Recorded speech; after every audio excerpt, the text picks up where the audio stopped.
Каспий деңизинин укуктук макамы белгилүү болду. Казакстан, Орусия, Иран, Түркменстан, Азербайжан суу чек-аралары боюнча бир чечимге келди. Белгилей кетсек, ушул жана башка маселелерди Актауда Каспий аймактык мамлекеттеринин 5 башчысы талкуулоодо. Серепчилердин айтымында, жаңы келишимдин аркасында ар бир тарап экономикалык жана геосаясий планында жеңишке жетет. Анткени суу сактагычтын акыркы макамы ачыкталган соң, чет өлкөлүк инвестициялардын артышына мүмкүнчүлүктөр ачылат.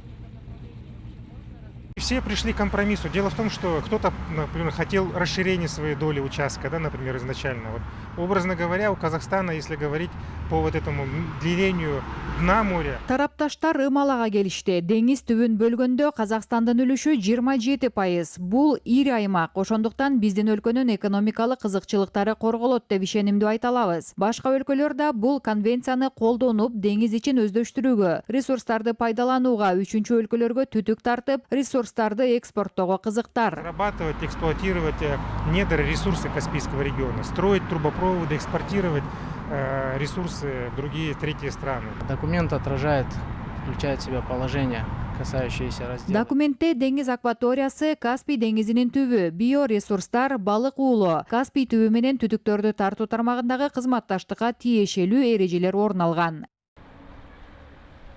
Эскерте кетсек, Каспий деңизинин укуктук макамын аныктоонун алгачкы аракеттери 90-жылдардын башында кабыл алынган. 20 жылдын ичинде Каспий аймактык мамлекеттеринин башчылары 4 жолу жолугушуу өткөрүп, эки жактуу жана көп тармактуу шарттарга кол коюшту. Бирок деңиздин укуктук макамын аныктоого ушул күнгө чейин акыркы чекит коюла элек. Казакстан, Орусия жана Азербайжандын суу сактагычын бөлүүгө тиешелүү позициялары баштапкы мезгилине ылайык келет. Натыйжада өлкөлөр Каспийдин түбүн жалпы сызык эрежелеринин негизинде бөлүүгө келишишти. Ал эми акваторияны бирдиктүү пайдаланууга калтырышты. Түркменстан жана Иран деңизди тең, башкача айтканда 5 мамлекеттин ар бирине 20% бөлүүнү каалашты.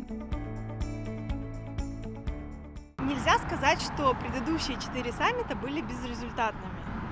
Каждый саммит оставил после себя целый... Алдыңкы 4 саммит натыйжасыз болду деп айтууга болбойт. Сүйлөшүүлөрдүн алкагында Казакстан үчүн маанилүү маселелердин бири океанга чыгууга жолу жок мамлекет катары Каспий аркылуу соода портторун ачуу. 2 жана 3 жактуу форматта мамлекеттер деңиз түбүн белгилөө тууралуу келишимдерди жасашты. В стороннем формате государства в это время договаривались о делимитации морского дна.